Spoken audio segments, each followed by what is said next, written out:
Funerals actually take a lot more planning than I expected. With us using island cuisine for the first time, of course we were iffy, but once they came and showed us their service, their food, we tasted their food and everything, we definitely use them again because their service and food is just awesome.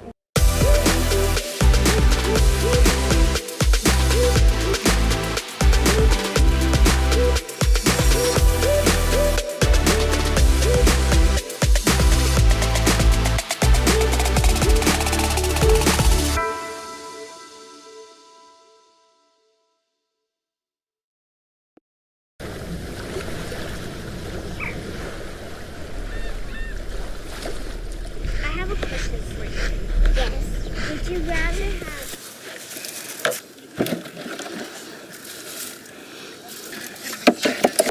Babe, I forgot the ice. I'll be right back. Okay. Get some snacks too. Okay.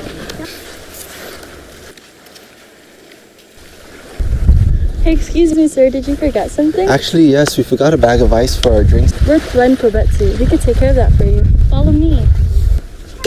You said you needed ice? Yes, ma'am. Is there anything else you needed? Yes, maybe some snacks. Sure. Okay, your order's complete, sir. Your order should be here shortly. All right, great. Thank you. Sir, here's your order. All right. Thanks. Suzuo smasi. One Pobetsu.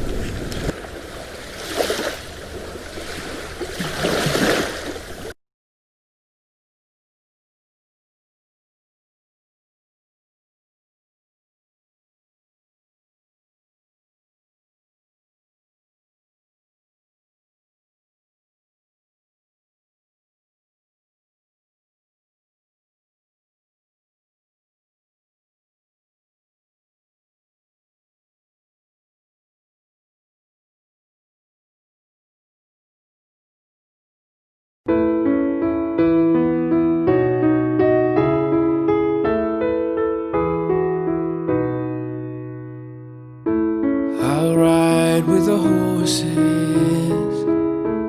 I'll swim through the sea, I'll climb to the mountain tops.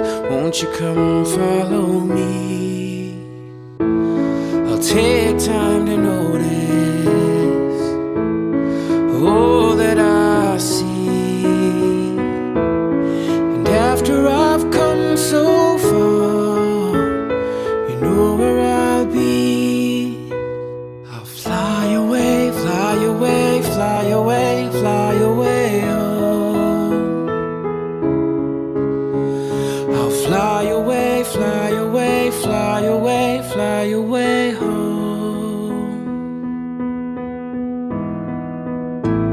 But life is a vision, that's how it should be. Is a canvas, and the choices are free. At the end of the journey, where all is complete, they'll all wonder where I've gone, but you know where I'll be. I'll fly away, fly away, fly away, fly away home.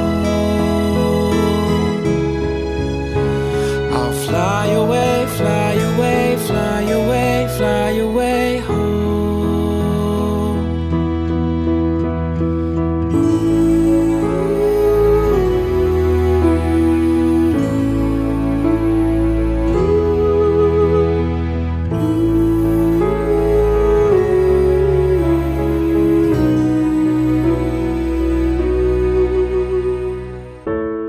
Our dreams last forever,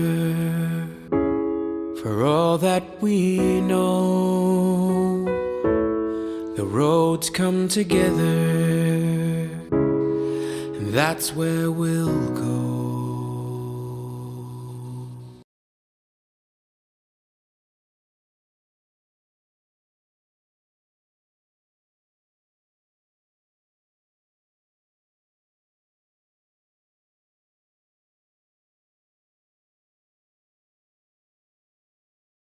The pompous and elite wish we go away. because we are Real and direct. no interest owns us. And we have no interest but The truth. Together we are exposing corruption. Together we will reform criminal justice Together. We are Fighting violence. against women and children. We here at Candid We'll shine the light. on every corner of darkness. Together we are giving a voice To the voiceless. and forgotten. Together. Together, Together. together, we are giving a voice to the voiceless and forgotten. We are Candid News Group.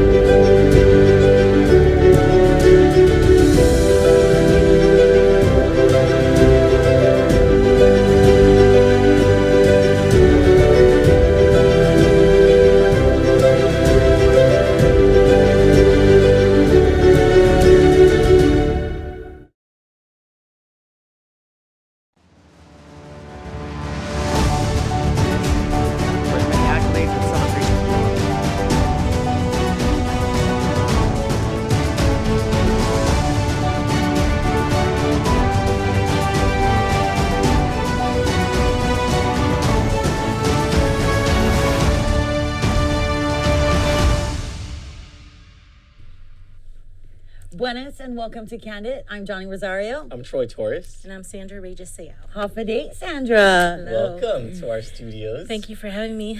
I like your getup. Thank you. And is this paparazzi going on here? Yeah, that's paparazzi. Yeah, paparazzi. I love I it. had to tone it down a bit. So Sandra Reyes Seau, Tau Malesu, is and I think we're related or something. And we're gonna talk about the cousins chart in just a second. Cousins charter? The cousins chart. Okay. It's a thing. So she is a Republican senatorial candidate, a brand new candidate for senator, and we're so happy to have her back in our studios because Sandra has helped to guest host with us before. Yes, I miss it. And if you're trying to remember where you've seen Sandra, when many people were upset about the draconian measures that Governor Luliangro was taking at the beginning of the public health emergency, Sandra was the first to pick up a sandwich board that said remove the governor and stand at the intersections by herself, willing to do it by herself, but she got some support behind her and led a protest against Governor Lulian Guerrero. And that's where we became friends. Yes, Right? yes. We were like, who's that girl? I'm going to join her protest. Yeah. I was like, can you guys please join me? Yeah. Yeah, and it was sad that not many people could join because they were afraid. Why did you do it? I was upset. You know, what was going on at the beginning of COVID didn't really affect me. But I was so upset because the people of our island was hurting. Yeah. And I had to stand up, you know, everybody's scared to voice themselves because of probably their positions they hold within Adelup and the government, and I had to do it for them. Well, thank you for that. Sandra, what is your background? My background's mostly in banking and retail management. Okay. Yeah, I was operations manager, accounting manager, and I worked at the bank for a couple of years. So that's the bulk of my job history. Then I moved to Guam 8 years ago, and I worked on Anderson Air Force Base till 2018, and I'm currently furloughed. I'm the district executive for the Boy Scouts of America. Okay, cool. Yeah. And why are you running for senator? Because Guam for years has been, you know, for decades actually, the people of our island's been hurting, and I'm sure a lot of people probably don't think so because they think this is the norm, but it's not. A Guam could be so much better for the people of our island, and not just for the citizens, but for the nationals that live here. I mean, I see, you know, 10 people living in one household, you know, and just to survive here on Guam. Yeah. Yeah. Or they don't even have a household. Yeah. Yeah. And so, one day, because of my personal issues going on, I really wanted to leave. But one day I was like, I can't leave my people like this. How proud can I be of myself if, knowing that I could help the people of our island, how proud can I be if I left, I would feel really bad because knowing I can help. And you want to help. So, And so you want to help. So yes, that's why I'm running. Awesome. All right. Well, we're gonna take care of some nice and funny stuff and warm fuzzies first, and then we're going to go into a couple of news items and ask for your participation in the discussion, because it's going to touch on a couple of topic areas that are the same for every new senatorial candidate that we bring in here. It's going to be the same topic areas: public and police corruption, government finances, crimes against women and children, your position on the MMMA, your position on gambling, and then, if there's time, we'll go into what your platform is. First, there's, I see this all the time, and I'm really bad at saying happy birthday to all of my friends on Facebook, so I just want to take the opportunity now to go ahead and cast on my screen, Chalo. I found out the list of birthdays segment of Facebook. Today is Democratic congressional or House candidate in Precinct 1 of the CNMI, Selena Roberto Babauta's birthday. Happy birthday, Selena. Happy birthday. It's also our girl Leah Tsunami's birthday. Oh, nice. Yep. That's Jay, right? Yes, that's Jay. Ruben Mortera, Lynn Scott, Ivan Cabrera, Carl Mendiola, Josephine Aloka, Jose Ananich, and Brandon Tyron. Happy birthday to you all. Do you have a birthday list? No, I didn't. Of your friends? I don't feel. I don't. You don't know how have to. time. I didn't know how to get to there either. And so Next time. Yeah, next time, guys. Anyway, so there's that. Then there's this thing that I saw today, and I was like, you know what? I'm gonna put that up on my Facebook. It's the cousins chart. Okay. Yeah. And I thought, and the. I didn't get it. The comments on this. Can you put up the cousins chart? So, wait, let me go to the comments that I got on this thing. And I want. This is why cousins marry cousins on this island. This explains the incest on Guam. Let's see. These are the comments I got on this thing. Jesse Mendiola said, I got lost after great-great-grandparents. And I said, some married cousins will say the same. Therese Ujoa says, this is the white people chart. Nate Horn said, howlies. Lena Taidagui says, this is hilarious. Either way, if second cousin and third cousin have kids together or of their own kids, the kids will be fourth cousins. Trisha Hallivan said, I just did a 23andMe. Can't understand why relatives are removed. Eric Kakwai says, I'm still lost because I don't know who was removed however many times. Reeb Harris says, who gets to remove them, and do we need permission, or can we just pick and choose? Eric Kakwai says, Reeb Harris, it seems to me that if they can be twice removed, that they were obviously removed without their permission and came back again. Jax Guam says, this is my favorite, I'm lost figuring out where the half-brothers and sisters and the love children fit in, especially the ones that are first cousins and also half-siblings at the same time. When I read all these comments, I was like, this is why there's incest on this island. Because we don't understand this chart. We don't. I understood it up to the you part and maybe the child part, but then that first cousin remove thing, I didn't understand that at all. Yeah, the remove thing. I don't. Yeah. I didn't. So when I was going to nursing school, when I was living in San Diego, we had all kinds of people there, right? Okay. And our teacher was Filipina.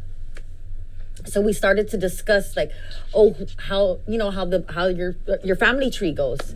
So when I started to say my kids with my sister's kids is first cousins, and then it goes down to, there was a big argument because one of my good friends, rest in peace, her name is Cynthia. We started arguing. You know how when I feel like I'm right, Chelo, right? Yeah. I get loud, right? You got no.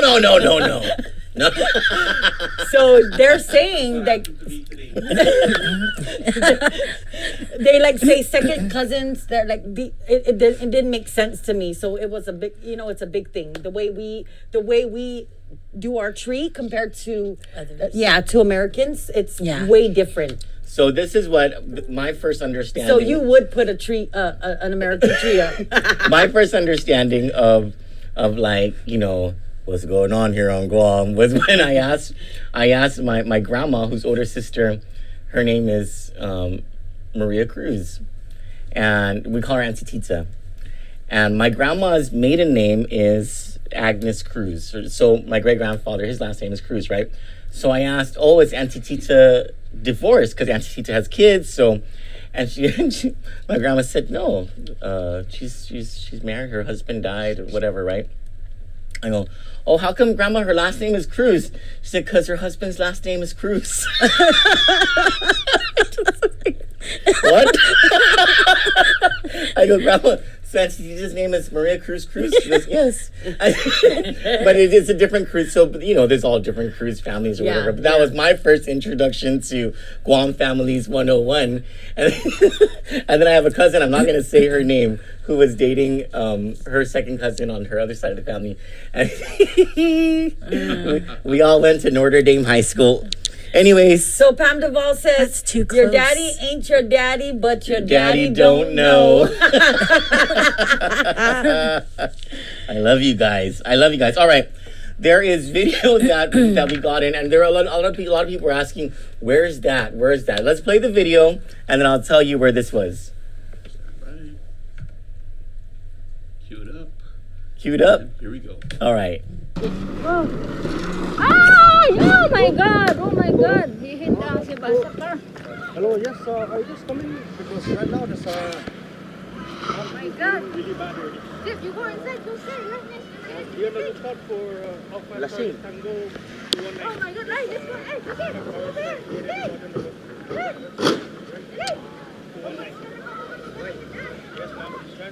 Dana Vicente. Crazy bang. Video.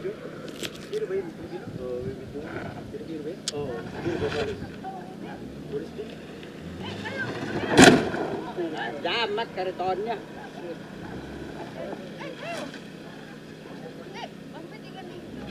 Oh no.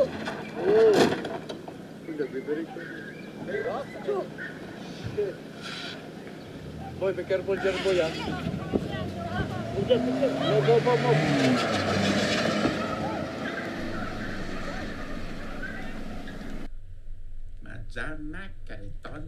So wait.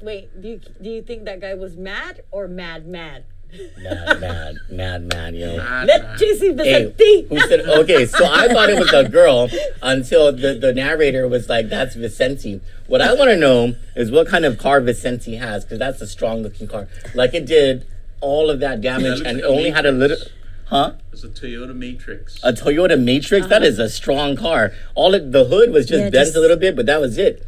Look at all the damage that he did to the other car. I would have went back further. Well, okay, first of all, let's just pray. hope nobody Right. I don't think anyone was in that car, right? I don't know. I don't think so. Okay, so that was at, hold on, I got that from my peeps. Right. In Saipan. That's the village of Cagman 4 in Saipan. That wasn't in Guam. So everyone in Guam was sharing it, and then I got it from my friends in Saipan, and I was, you know what? This might not be Guam. I mean, though it has happened here. Mm-hmm. You know this happens. What was her name? The one that ran into the boyfriend's Chatmac's car or something? Or was she the Chatmac? No, that was the governor. The governor's... No, not that one. Not that one. The one at Wyndham? Yeah. Yeah, the Governor Ralph Torres. No, the one where the car was reaming the other one, and then later there was like guns found and stuff, right? Oh, yeah. At the store. I don't know. I forgot her name. I only remember Governor Ralph Torres yeah. and First Lady Diane Torres and their backing up. And, yes. Yeah. I think everyone in Saipan knows about that one too. Jennifer Sudbury says they got mad at their family tree.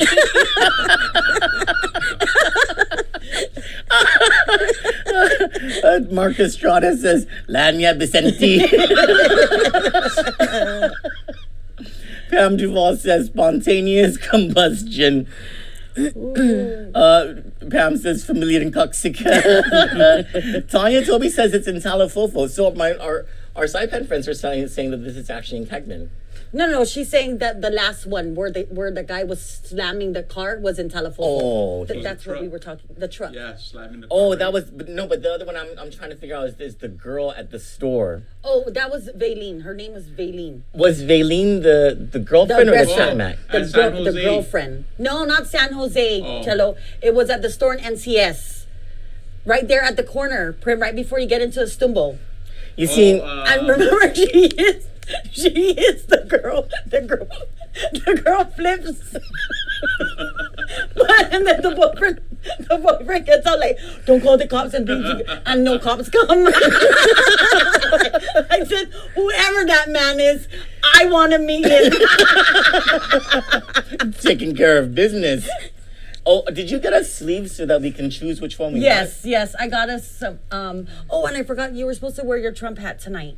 Ma'am, why'd you guys leave me with the Biden one? Oh, He's you can have Kaduku. this. Okay, You know I like to run with the Kadooks. he's not all there, fellas. He's not all there. According to Bunker, he's off his rocker. All right. So Guam and Saipan they both have their fair share of crazy, and Guam businessman Big Sopti took advantage of that. So we've been doing these stories about how Guam businessman Big Sopti, he owns International Royal, it has the DBA's Royal Bigs and RPM Yamaha. Royal Bigs that's the one that sells the School uniforms. Yeah, the school. They're a clothing uniform and tailor shop. RPM Yamaha, they sell the ATVs and the the dirt bikes or whatever, right? And it's a Guam business. It's not registered in the CNMI. So for the past few days, we've been doing these stories about how he sold millions in PPEs at overpriced, exponentially inflated prices to the Commonwealth government. No one knows, and no one is saying how there was a connection made between the Homeland Security Office in Saipan and this Guam business. Who thought to call a uniform clothing and tailor shop to provide $2.53 million in PPEs? And then just yesterday, we found these documents about the sale of ATVs to the Commonwealth government. And hopefully all of this stuff comes up when the special committee investigating federal expenditures gets back to... Oh, actually, I don't know when they get back into the committee, because I think this Thursday is the executive expenditures. The federal expenditures might actually be tomorrow. We need to double check that. Anyway, so at highly inflated prices, he was price gouging. U.S. Attorney General William Barr, at the beginning of the pandemic, I don't know if you remember, he sent out a thing. He was like, look, the FBI's top priority now is going to be price gouging. And so obviously this falls within that realm. Hopefully an investigation is happening and all that stuff. Look at these pictures of Big Sopti in high society. You know, just schmoozing with the... Bamboozling. Yeah, with the high society of Guam and, you know, all the millionaires and the landowners and the 1% basically, who just... This is the company that this guy keeps. Anyway, so it wasn't just the CNMI government that he was screwing over. It was also the government of Guam.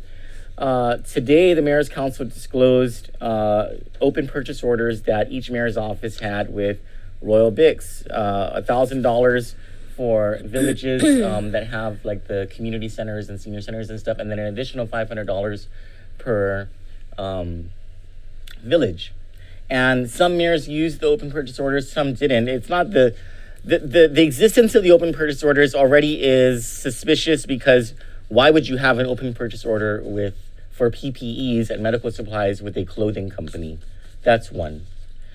Two, why are there no price quotations, requests for price quotations attached to these procurement documents?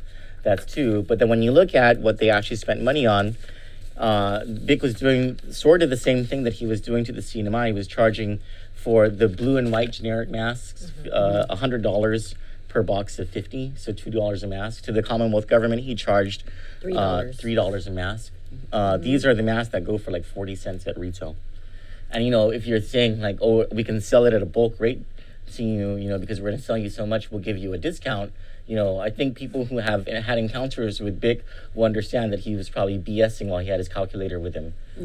So our mayors didn't know. Our mayors have some They didn't mayors know the have prices. $1,000 open purchase order, so they can either order face masks, hand sanitizers, gloves, whatever PPEs are needed for their village.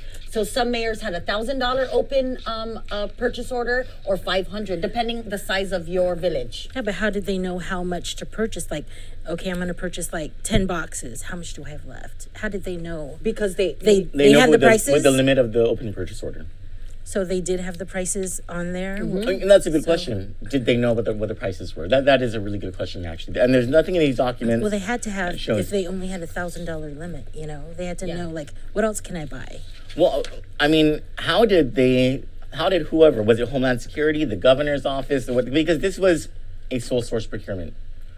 This was not, and it came without price quotes. It came without a request for price quotations, etc.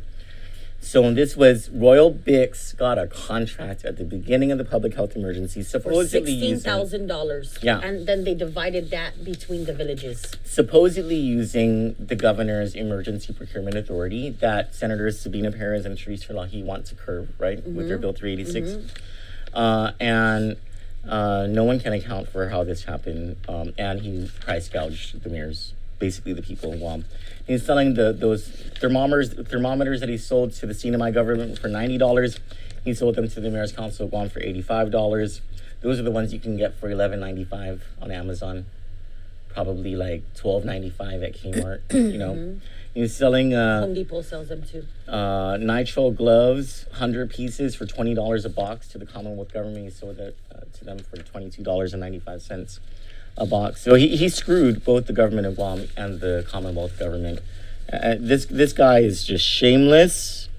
But now I don't feel so embarrassed that he screwed over the Commonwealth government, because he also screwed over the government of Guam.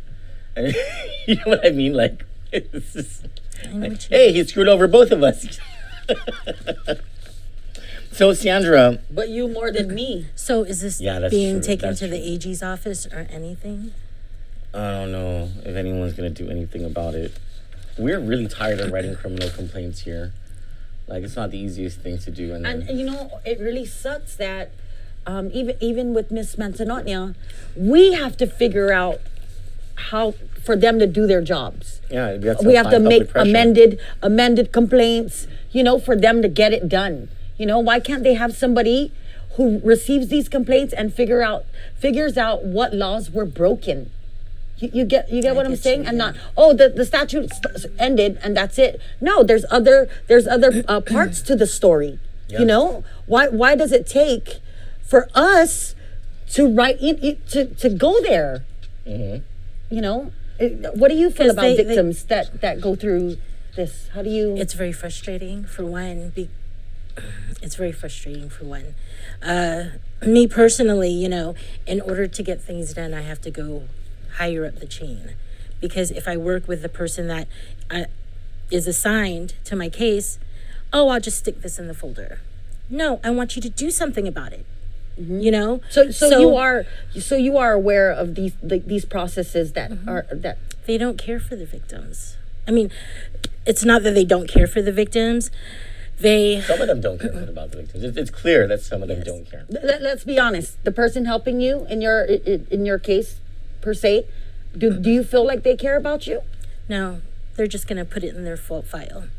So what I do is I go higher up the chain, because that's the only time things get done. So, okay, Sandra, what you're explaining now is something that it's a job of the governor to fix. That's an administrative thing, right?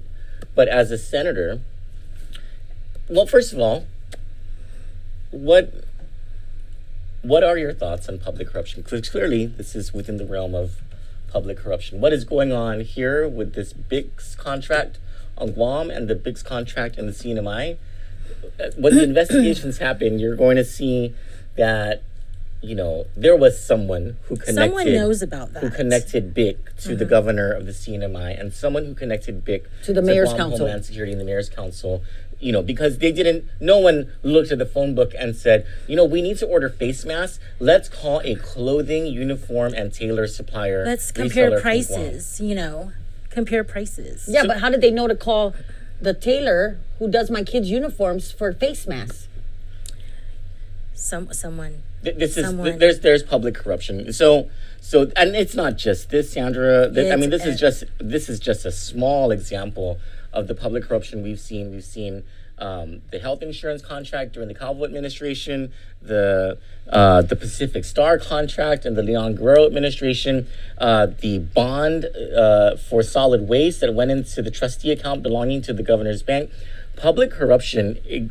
Would you say? Are you willing to recognize and admit that public corruption is a very big deal here? There's a lot going on Guam that shouldn't be going on. So, as a senator, what would you do would it be a priority of yours to end public corruption, and what would you do it? Yes. And I feel in order to start for a better Guam, we need to start from the inside and work our way out. We need to start with all our agencies and add a loop. They can't just request $3 million. Well, I want to know what this $3 million is going to. How much is going into payroll? How much is going into, this and this and this?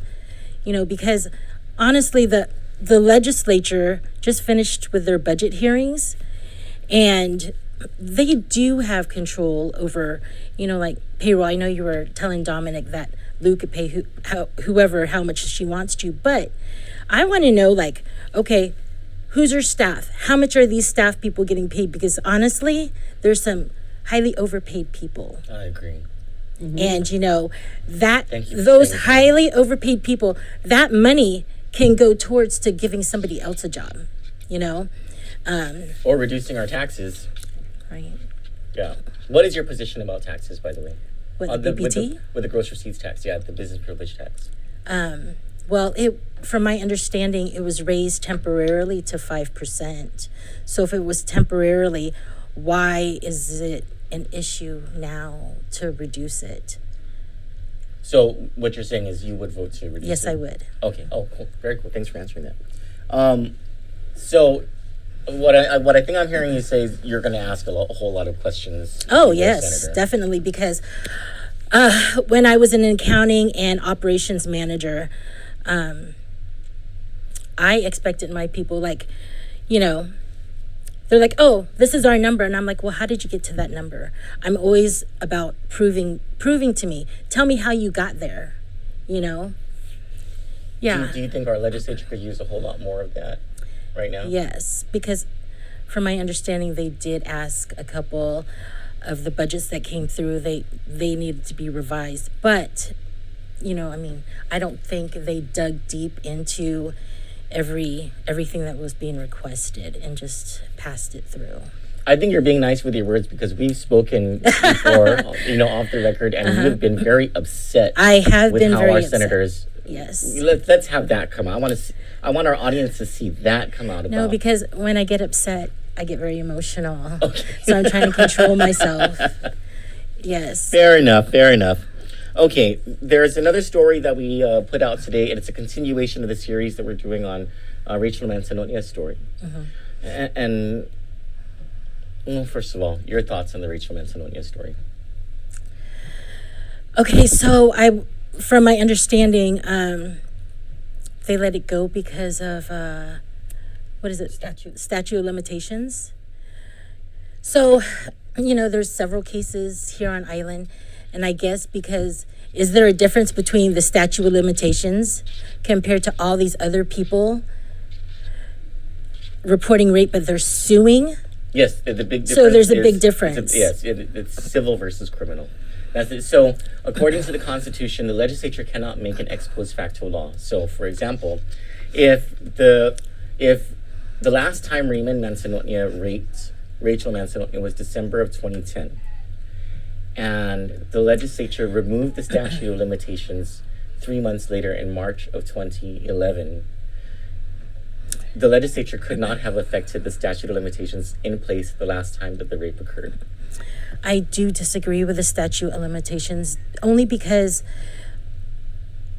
it happens a lot here, and a lot of people are scared to voice themselves because it could have been a family member. In Rachel's case, it was her father. Yeah. You know, so a lot of people are scared to speak out about it, and it takes time for some victims, and it takes years for them to actually voice themselves. And I don't think there should be a statute of limitations on it because he could do it to somebody else. Well, Rachel gives us hope, and it's in the form of a loophole, actually. She wrote today to the Attorney General, the Chief of Police, Stephen Ignacio, and to John Canazza, the manager of the airport. So that's her dad's boss. Raymond Manzanoni is the fire chief at the Guam International Airport, right? And she says, I want you guys to reopen the case that you closed because for the following two reasons. She says, to charge Raymond Manzanoni with misconduct for raping me while he was a government of Guam employee. And then she says, according to the law, under subsection 10.40 of Chapter 10, Title 8, this is the statute of limitations statute. It's called Time for Commencing Criminal Actions. That's the name of the statute. It says, notwithstanding subsections 10.20 and 10.30, a prosecution may be commenced against a public officer or employee or any person acting in complicity with such public officer or employee for any offense based upon misconduct in office by such public officer or employee at any time while such public officer or employee continues in public office or employment or within 3 years thereafter. Raymond Manzanoni raped me several times between 2006 and 2010 when I was a child. He was a GovGuam employee throughout the entire time.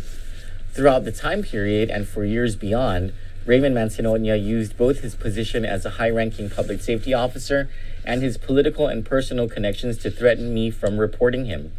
Raymond Manzanoni has not had a break in service since the rapes began, meaning the statute of limitations on misconduct for committing crimes while in public office hasn't even begun to tick. It can't until Raymond Manzanoni no longer is a GovGuam employee.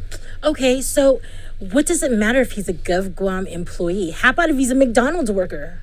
Then now it matters. Now let's say because the law says because the law changed. The law placed a higher standard on GovGuam employees. It doesn't matter. Rape is rape.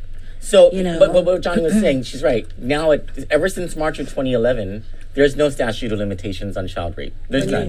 When you rape a child under 11 years old, there's no statute. But if the crime happened prior to the law changing in March 2011, there's a statute. There's a statute. But the statute that was in place at that time cannot be changed because the Constitution says so.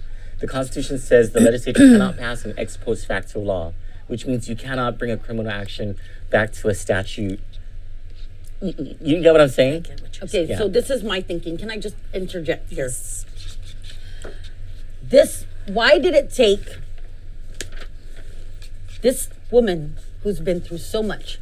Her father failed her, her mother failed her. She she had to leave the island in order to get help. She left the island, went to the police there. They took her report. They made her feel safe. They sent the report here. Why does it take her? GPD here in Guam gets that report. They close automatic. Oh, we close it because it's statute, right?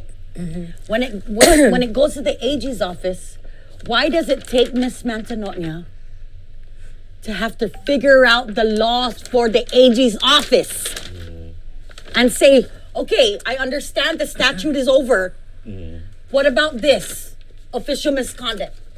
Who is going to be held responsible at the AG's office? If it is Christine, whatever her name is, who is going to hold her responsible for not realizing that this law is supposed to be in place? You get what I'm saying? Or even the police department. They're supposed to know the law. Well, they're probably hoping that she wasn't going to do all this work and just let it go. But that's so sad for it is for victims to have to on top of what they already go through. So anyway, she found a second loophole. The first one wasn't a loophole, that's just the law. But the second one has something to do with, and this is poetic justice. So the last time the rape happened was, I think, December of 2010, prior to the statute of limitations being lifted. And if Raymond Manzanonia had left it there, Never spoke to her again. then he would be in the clear. But if Raymond Manzanonia committed any crime attached to those rapes after the statute of limitations let up, the law Clearly says states. that you can actually go back.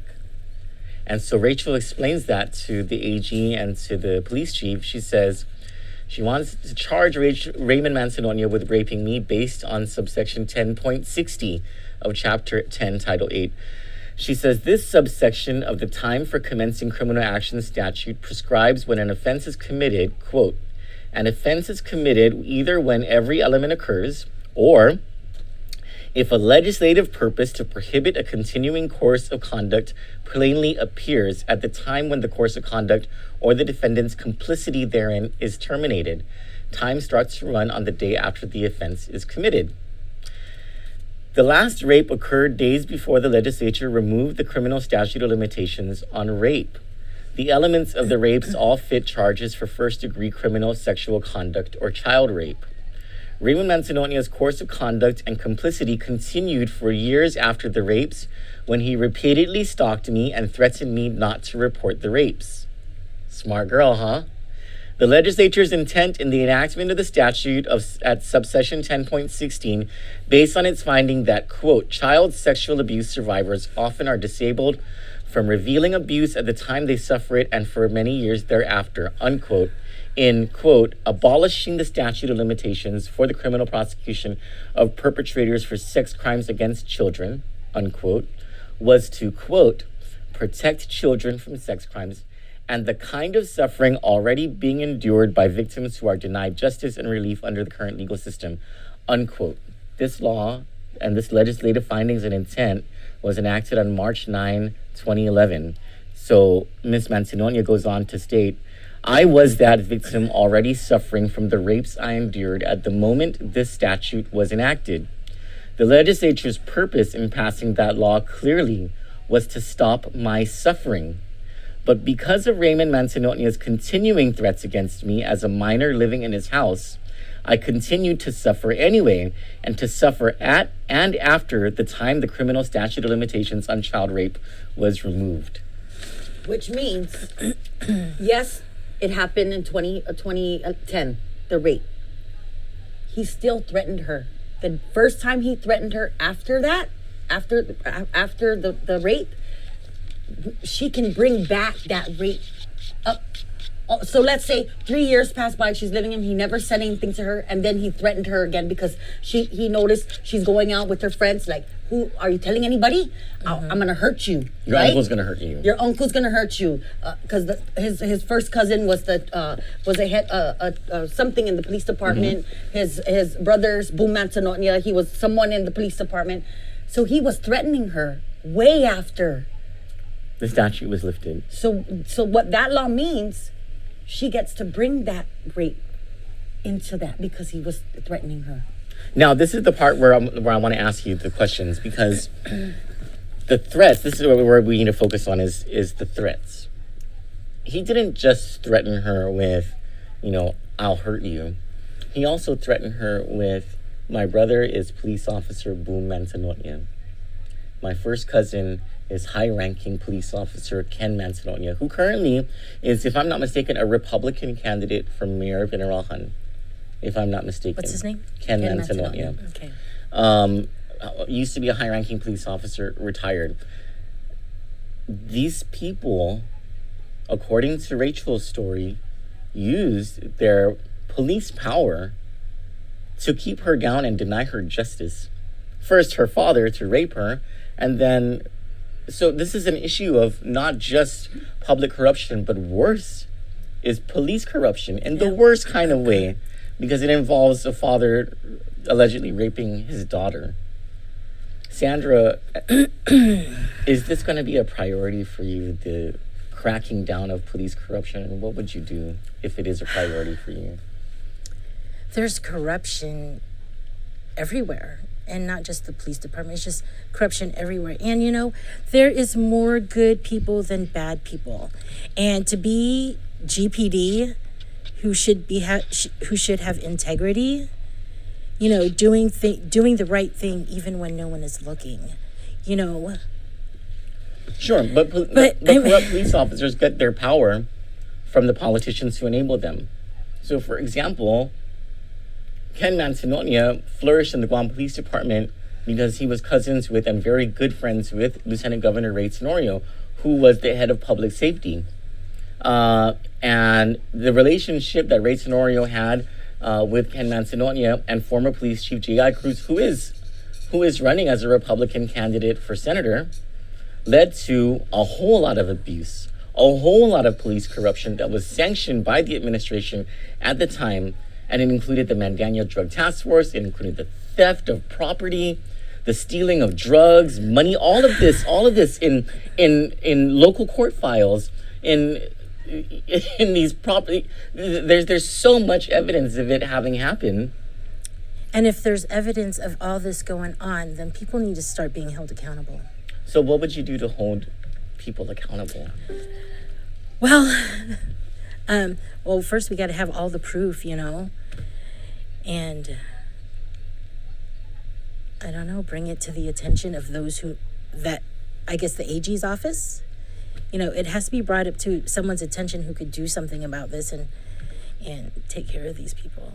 Would you commit to at the very least? Would I report people? No. Some sort of when you become a senator, a legislative investigation into police corruption, an oversight hearing, even at the very least, on police corruption, because it exists, and the current administration is acting like it doesn't exist. That's your power. You get elected into senator, that's your power. You are the voice for Rachel. Yes. To get in there and figure out what is going on. What is your stance on that? Well, of course, we would do an investigation. Okay. What if your other colleagues are like, you know, Sandra, just leave that alone, or Senator Sayo, leave that alone. We don't want to do that. How would you handle that? I would fight for the victim. I would fight for whoever has been done wrong. You know, if we vote the right people in there, the right people who are actually running for the people of the island, then I am sure that they wouldn't have issues doing investigations. Okay. Cool. Yeah, great. Thank you. Now, there's tied, of course, to this issue is another big Candid thing, and that's crimes against women and children. Mm-hmm. And you've known that from the start, you know, mm-hmm. from hanging out with us and stuff. So you're a woman. I don't know if that means anything to your campaign, right? But public safety is one of my platforms. Okay. And I am a victim of family violence.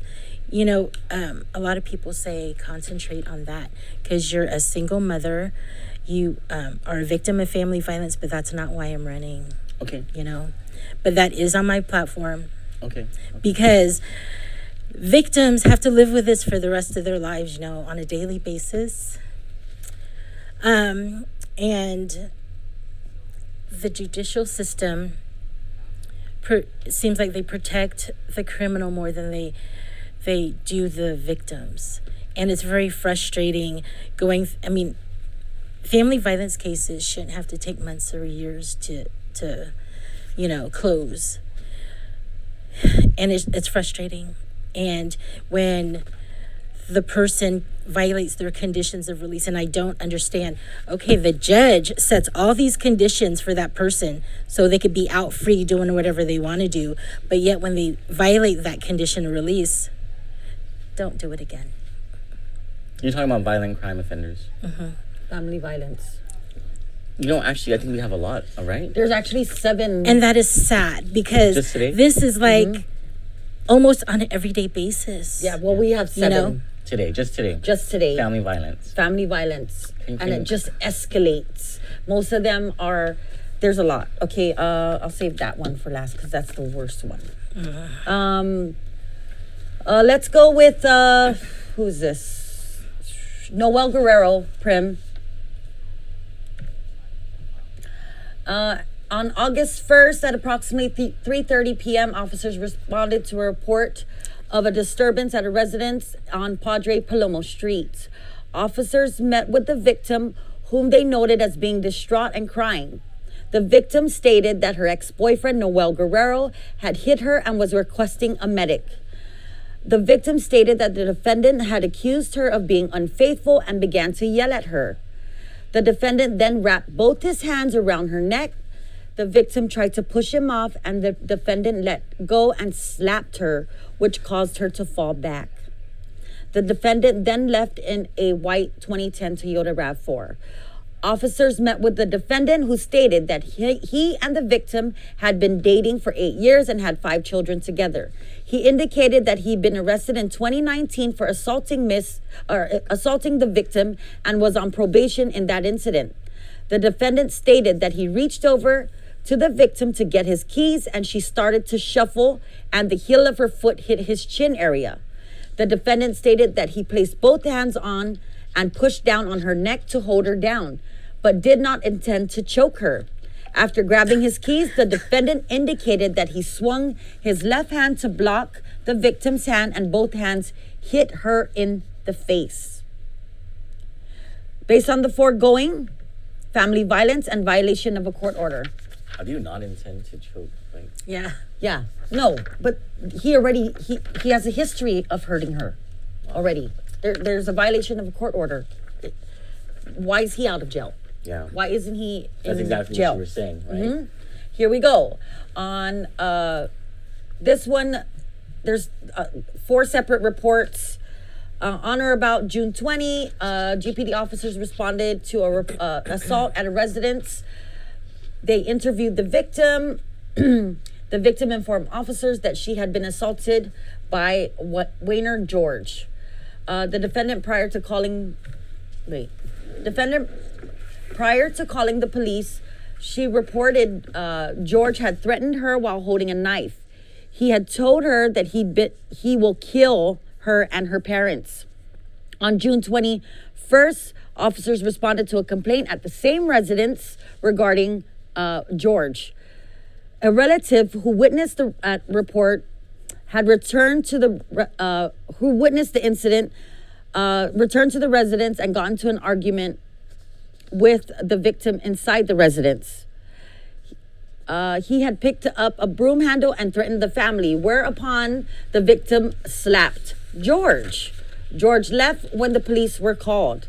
The victim was uncooperative. The defendant was not detained for reasons unknown, but rather transported to a relative's house. So the cops came. Didn't arrest him? No, they moved him away. People have been arrested for family violence for far less. They don't. It says here they don't know why whoever responded to that didn't take the guy. Okay. On August 2nd, an officer responded to a report that George had returned to the victim's residence in response to a phone call by the victim that George was at the residence, causing a disturbance. The victim reported that no physical altercation occurred today, but that George had physically assaulted her in the past. Approximately 30 minutes after this complaint was taken, officers were again called back to the residence because George had returned. He was located along a street and taken into custody. When questioned, of course, he denied. On June 25th, George entered a deferred plea of guilty to family violence before Honorable Vernon Paris. He was the period of deferral 1 to 3 years, and defendant's case remains pending before the same court. So once again, another case of family violence with prior history, right? And there was 7. There's just a lot. Let me just go over the main one, okay? The main one, Prim, is Attaput. At 1:10 p.m. on August 1st, officers responded to a request removal from the victim. Wait, I just want to make sure. The defendant, Mathis Attaput, because he stabbed her niece 2 nights ago. Oh, shoots.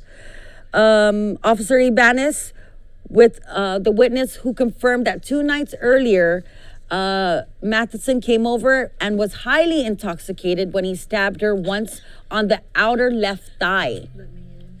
Officer Ibanez observed a 1 to 2.5 inch stab wound on her left thigh because of what? What's wrong? I was looking at the charges. I was hoping it's more than family violence. No, she it's was aggravated stabbed. assault. Okay. I think that's more than aggravated assault. That's attempted murder. Or no, because it's in the thigh. No, but right there's the artery. Yeah, that could have right? killed her. Yeah, he could have killed her. Femoral artery. Yeah. So in response, Officer Ibanez requested located the defendant on the property. And guys, if I sound like I'm sounding weird, it's just because the way the police wrote the report, okay? This is not my English. I'm not kidding.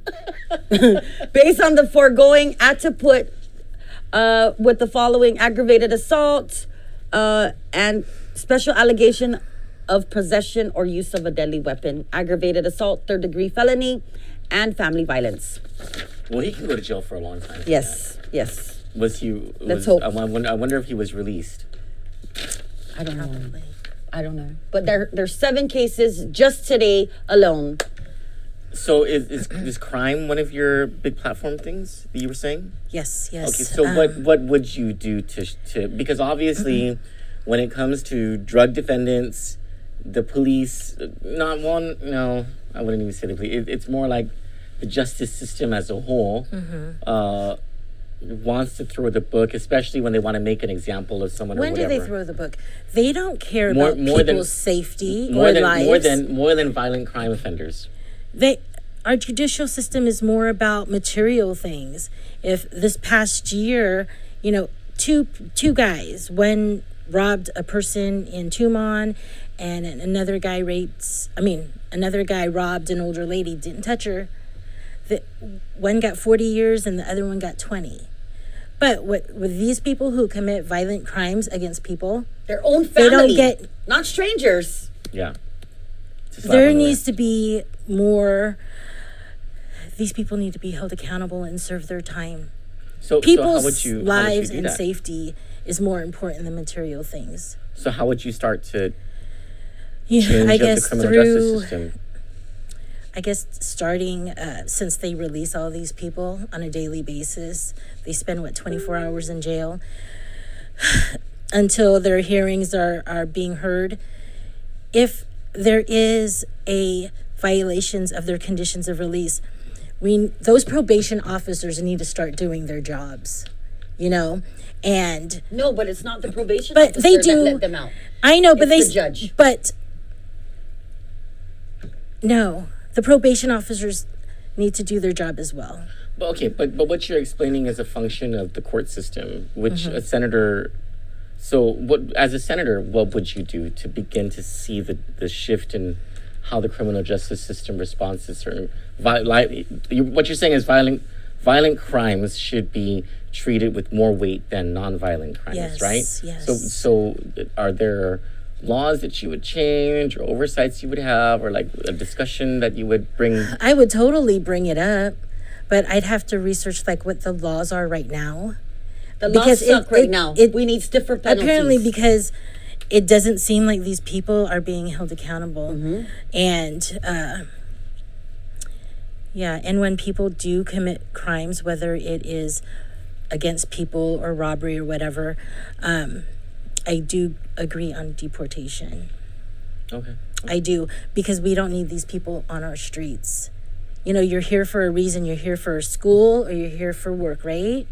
So we already have our fair share of our people in the prison system.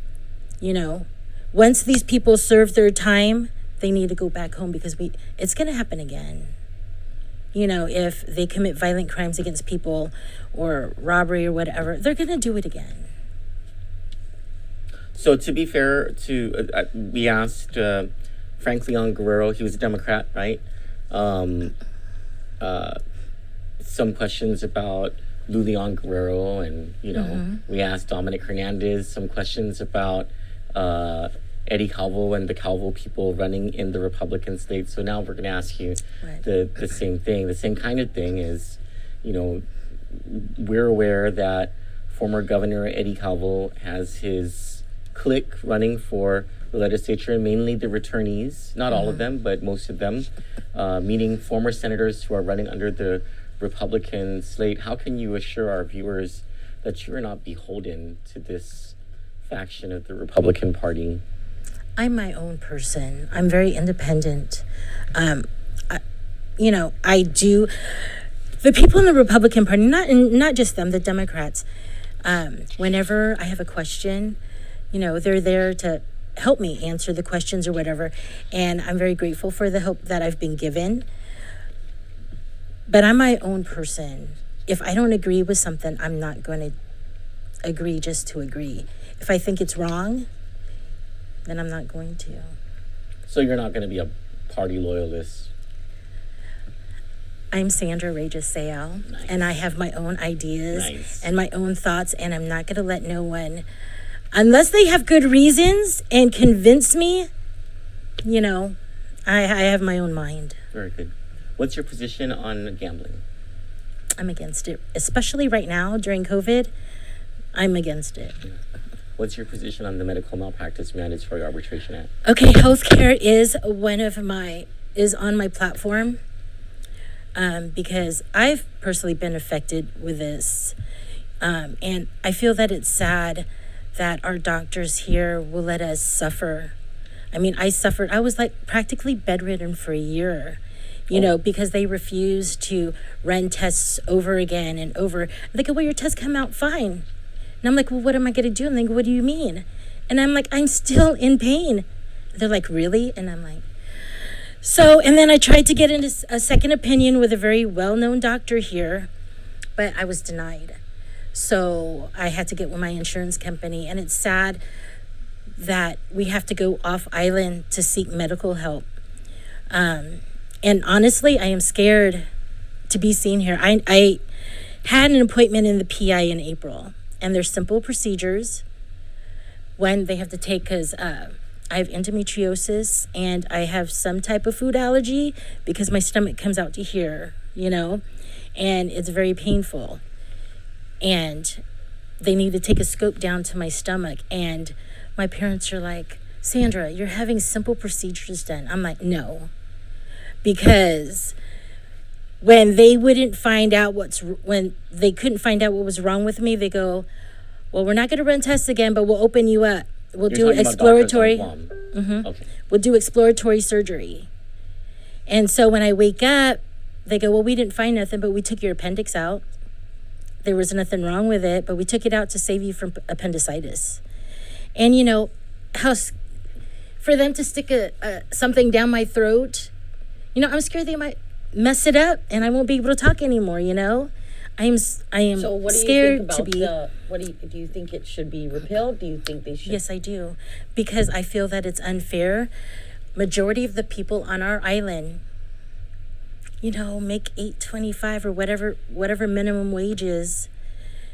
If something was to happen to my child, I know, to even hire a lawyer. I don't have that kind of money. And it's sad that people have to have money in order to get justice for their loved one. And so, yes, that is part of my platform. And I have spoken to a senator, and it's sad because she actually has a bill written, and she only has 2 people that will vote for it. We have to get the right people in office to fight for our people. And she said that there are doctors that agree that they're fine with her bill, and it's to benefit both sides. Or can I ask us, who is it? If it's Tina Munoz Barnes? No, it's not her. Okay. We're hoping that something comes out. Because I was going to say she could suck it.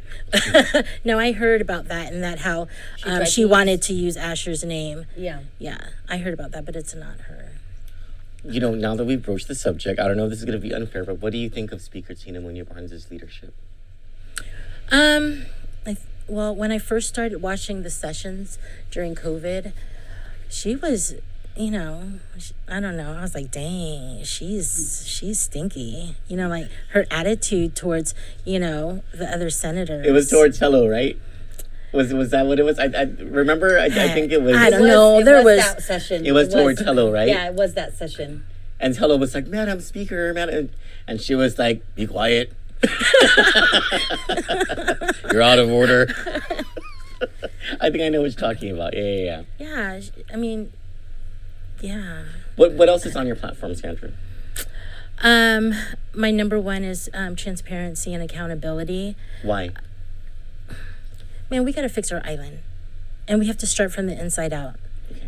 We do, and then violent crimes against people, and healthcare. Okay, cool. Sounds like stuff we can buy into. Mm-hmm. Yeah, well, you got my vote. Thank you. Gosh, I should probably stop saying that because you already told everybody they got no. Because like with the people I don't tell that to, they'll be like, he sucks. But I mean, it doesn't mean that I'm not going to vote for them. It just means I either forgot to say it, or I haven't made up my mind yet. Mm-hmm. Yeah. But anyway, you got my vote. So anyway, is there anything else you wanted to add? Well, no, Thanks for answering our questions directly. That kind of made things fast. I'm probably gonna get, you know, some repercussions, but I love you guys. I love you guys. Is okay. Let them. If no one's getting mad at you, you're doing. If someone's getting mad at you, you're doing something right. I love you guys because you guys honestly serve things to us on a platter. You guys literally like, here it is. You do something about it, you know? Yeah. And it's not negative, and I don't feel it's negative because I'm a very straightforward person, and I just forgot what I was gonna say. That's okay. She's nervous. Well, why don't we break the ice with a fun question? Yeah. You have to choose one, okay, and then I'll ask. I hope you got a really fun question. Okay. We have one really fun question. Really fun question. Let me read it. I'll read it. Oh gosh. Do I think aliens exist? Yes. Oh, that's not the really fun one. Yeah. No, can we do another one then? No, you have to do that one. Okay, can I do two then? Can she do two? No, I don't think so. No? Oh, James Howard James Howard is not so going to mad vote at for you now. Sorry. Okay. Come on, baby. Oh, I remember what I was going to say. Okay. So what I was going to say is, I don't feel that the issues you guys bring up is negative. I feel it is issues that we need to know. You know, we have to address issues to make, you know, to get them addressed, to hold people accountable, to start for a better Guam. All this corruption, you know, it has to go away. Do you feel weird saying that word? Corruption? Yeah. Yes, because I'm sure there's a nicer word for it, but it is what it is. Yeah. Thanks, Lou. Yeah. It is what it is. Yeah. That, Lou. Dogs or cats? Oh, that's a good question. I love dogs. I'm very allergic to cats. Okay. Do I have dogs? Yeah. My son has a dog. What's the dog's name? Cooper. Okay. Oh, Yeah, nice. I had a dog in Alaska. His name was Papa, and he's like my son. He's spoiled. Yeah, he went everywhere with me, and he went to daycare. Yeah. I will not If- pay for daycare. I not. Well, for my dog. I worked a million hours a day, you know, so I don't want him sitting at home just doing whatever. But he went with me everywhere I went. My friends knew it. If Papa couldn't go, I ain't coming. So Sandra, can I ask you this? Are you ready to fight? You see what Troy and I, mainly Troy, right? We're just Troy. We're Troy's helpers. We lift him up. Me and Eric, we're here. We do what we can. But when things are getting rough, and you've seen it, you've seen us firsthand, the issues that we're looking into and the pushback we get. Are you ready to fight? I am. You know, I am. because some days it gets really hard, and we really honestly, Candid tries to make it easier on especially our public officials. Hey Because you guys are doing most of the work for them. This is what we found. This is what we Yes. think, you know, and it gets frustrating when they're like, oh yeah, Troy, okay, what kind of questions do I need to ask? Excuse me. Wait a minute. You know, I was hoping Troy ran for something, but Troy, Guam, but are you ready? Yes, I am. Are you ready for this fight? Because that's why I'm running, because I got so upset. I can't leave Guam. I can't leave Guam and, you know, feel bad, because I know I can help the people of our island, you know, and some people should think about our people of our island and consider the people of their island their people, you know. Hey, have you ever smoked weed? Wait, and I just want to tell our audience that at the beginning of this pandemic, okay, don't answer that. At the beginning, it just occurred to me. I'm sorry. Because I haven't done it. I remember the first time I hung out with these guys. We're going to Walmart. We're going to Kmart. We forgot to ask you about drug rehabilitation. How do you feel about people who suffer from addiction and are in recovery? What do you think about the stigma? Do you feel that stigma needs to change? What do you mean? Okay, I'm a recovering drug addict. I know you are. Okay, I have a stigma. People think you might relapse. No. People in positions of power look at people like me like I'm a second-class citizen. How do you feel? No. So, do you believe in rehabilitation? Yes, I do, and I do believe in second chances for, you know, that's one of the things I'm going to work with, because it is really hard for people who mess up. You know, they make a stupid mistake when they're younger, you know, and it follows them for the rest of their life. And I do know some people that messed up, but they are hard workers and they're smart. I mean, look at you guys. You know, you guys turned yourself around, and look what you guys are doing for us. You know, and I remember Troy, the first time we got together, we all jumped in my car because we're going to Kmart. And I'm like, for what? Because I always question everything. For what? So we go into Kmart, and, well, on our way there, Troy's like, so, how does it feel like hanging out with a bunch of recovering addicts? And I am like, I am fine, you know, just as long as you guys don't try to get me to do it or do it in front of me. You know, everybody, you know, people deserve a second chance, and we do need to have, you know, rehabilitation for those who do need it. Better programs. Yeah. Cool. Because look at you guys. And I love you guys. Well, now's your chance to look into this camera and talk to the people of Guam and give them your message. And don't forget the part where you say, please vote for me. Yeah. Yeah, okay. Everyone, all the non-politicians forget that part. Oh, well, I've been watching everybody's interviews, and you forgot to say. Hi, my name is Sandra Reyes Seau, and I'm running for the people of our island. And, you know, I am not a politician. I am the everyday person who is upset about things going on our island when I know things can be better for our people. That's who I'm running for. I'm running for the people of our island. And unfortunately, politicians, majority of our politicians, you know to say the right things to get people's votes. And it's sort of bad on the ones who really care that are running, you know. But I really would appreciate your vote. I am number 14 on the Republican side, because it really means a lot for me to serve the people of our island. Cool. Thank you so much. Thank you for having me. And thanks for bringing the vegetarian or the vegan. What is it? Vegan. I brought Tech. Yes. We're gonna jam that now. Yes. Yeah. Because she promises that it's good. I will let you guys know if it is good. But Sandra, thank you. I am all for women power. Let's get, you know, there's a lot of things that we want to do here at Candid, and we need the right people in there to get it done. We do, because it's pretty frustrating when some good bills come up and it gets shot down. Yeah.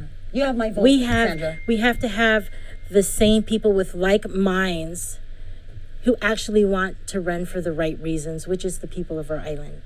Mm-hmm. So when you vote, take a minute to think who you're going to vote for. And don't vote for Joanne Brown or J.I. Cruz. No comments. No comments. For Candid News, I'm Troy Torres. And I'm Johnny Rosario. I'm Sandra Reyes Seau. Good night. Thank night. you. Good night.